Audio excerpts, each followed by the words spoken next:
dans l'un des quartiers les plus huppés de la capitale. On a rendez-vous avec Monsieur Takedine. Ziad Takedine, l'homme qui fait trembler la République. En mars dernier, il est interpellé au Bourget avec 1,5 million d'euros dans une mallette. Dans les années 90, on le soupçonne d'avoir convoyé des valises d'argent destinées à Édouard Balladur. Il y a quelques mois encore, jamais une caméra n'aurait dû pénétrer dans cet appartement. Allô ? Mais tout cela, c'était avant le tumultueux divorce de Ziad Takedine.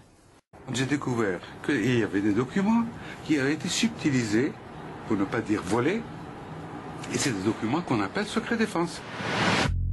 Celle qui est partie avec ces documents secret défense, l'ex-madame Takedine, s'appelle Nicola Johnson. Depuis quelques mois, elle est devenue l'une des principales alliées des juges qui enquêtent sur son ex-mari. Les documents amassés dans le coffre et dans les résidences du couple, elle les a remis à la justice. Certains sont sensibles, d'autres troublants. Je confirme ce que j'ai dit, les voyages de mon mari, surtout à l'étranger, et de revenir avec des sacoches. Bon, il y avait de l'argent, mais je ne sais pas d'où l'argent venait. Donc vous avez été témoin de voyage. Quel genre de voyage? C'était mon mari et Monsieur Takedine. Paris, Genève, Londres et Paris. Et vous avez vu Monsieur Bazir venir chez vous récupérer ses mallettes ou cet argent? Je n'ai pas vu venir chez moi, mais c'est ce que mon mari me disait. J'étais convoquée par la police judiciaire, où je suis restée 9 heures, et ils avaient déjà la vérité. Ils m'ont interrogée sur les documents qu'ils avaient retrouvés dans la perquisition. Et c'était des documents, à ma grande surprise, que j'avais signés, parce que je faisais confiance à mon mari, et qui étaient des documents assez compromettants. Mais voilà, je suis vraiment tombée de ma chaise, oui. Depuis ces déclarations, vous avez peur? Oui, j'ai peur, j'ai de la pression, oui, pas très tranquille, non. Ami. Et avec Ziad je le confirme. Takedine, chez qui vous avez passé des vacances, c'est Non, un ami également? Eh bien précisément, vous savez, c'est très étonnant comme la presse résume. Je n'ai jamais passé de vacances chez lui. D'ailleurs, Les photos au bord de la mer, là, vous passez cette photo, donc faites attention, parce qu'à force de la passer, la repasser, elle va finir par jaunir. Et elle date de 8 ans, je vous signale quand même. Mais vous savez, c'est très simple. C'est pas une réunion de travail, hein? Non? Vous avez noté. L'ex-épouse rend public les photos contenues dans ses albums. Des clichés de ce type, dont voici une nouvelle série, inédite. Aux frais de Ziad Takedine, Jean-François Copé, le patron de l'UMP, prend la pause. Une amitié qu'il dit assumer à Venise ou sur le yacht de l'homme d'affaires. Un bateau que connaît bien Brice Hortefeux. Et puis il y a aussi les soirées de Takedine, où Christian Estrosi semble beaucoup s'amuser.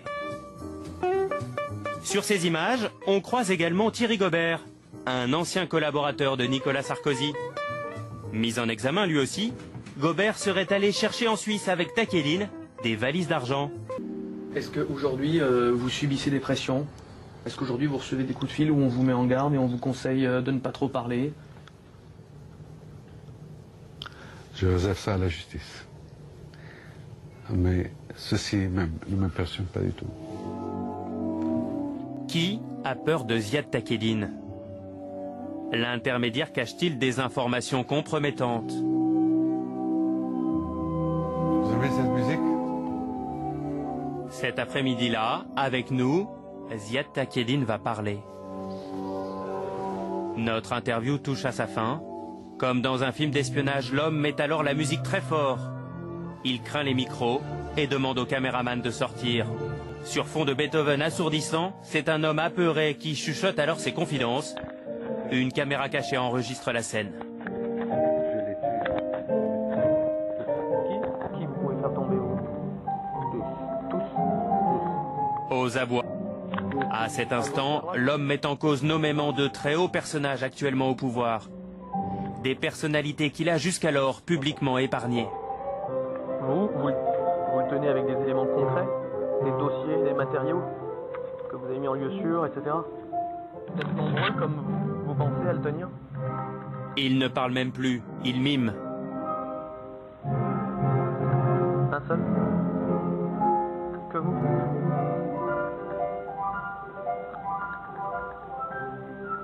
Vous n'avez pas peur qu'il vous arrive quelque chose?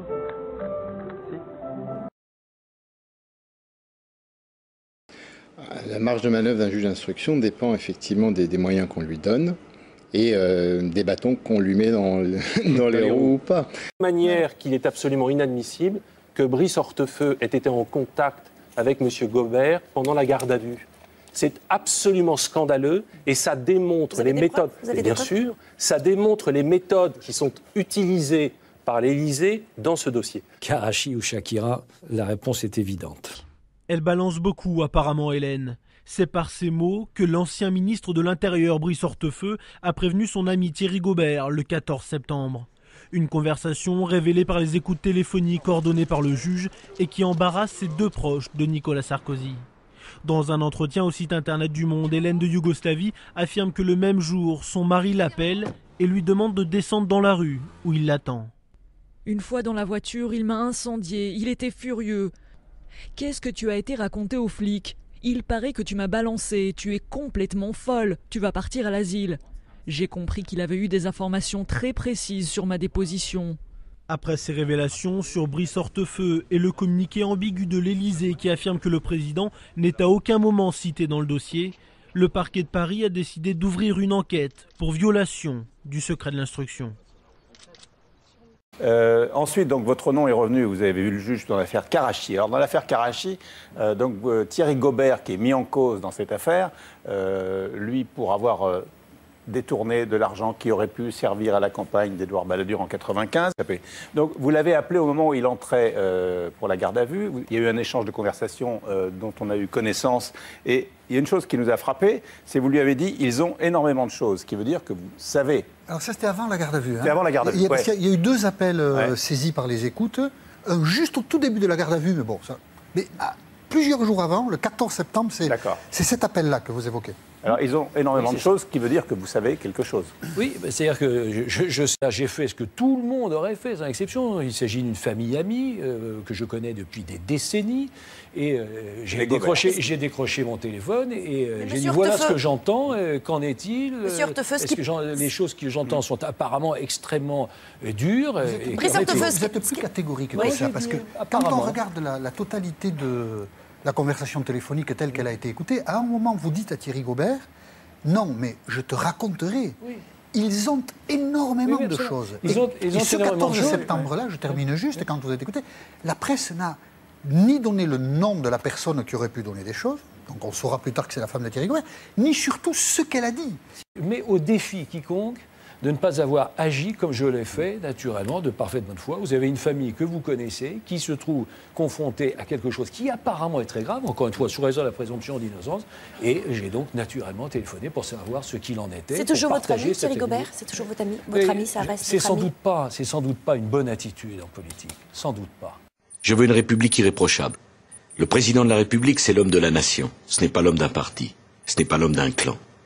La République irréprochable. Vous vous moquez du monde. Vous ne les représentez pas dignement. Bon, madame, écoutez, chacun appréciera. Vous n'avez pas de respect des institutions. Et voyez-vous, ce qui est important, c'est que sans le courage et la pugnacité des familles des victimes, on ne saurait pas aujourd'hui, par exemple, qu'il n'y avait pas de kamikaze dans le cadre de la réalisation de cet attentat, que la piste d'Al-Qaïda est une piste qui a été abandonnée en réalité dans les semaines qui ont suivi l'attentat de Karachi. Tout cela... Eh bien, la République irréprochable, voyez-vous, madame, la République irréprochable, vous pouvez vous la mettre où je pense.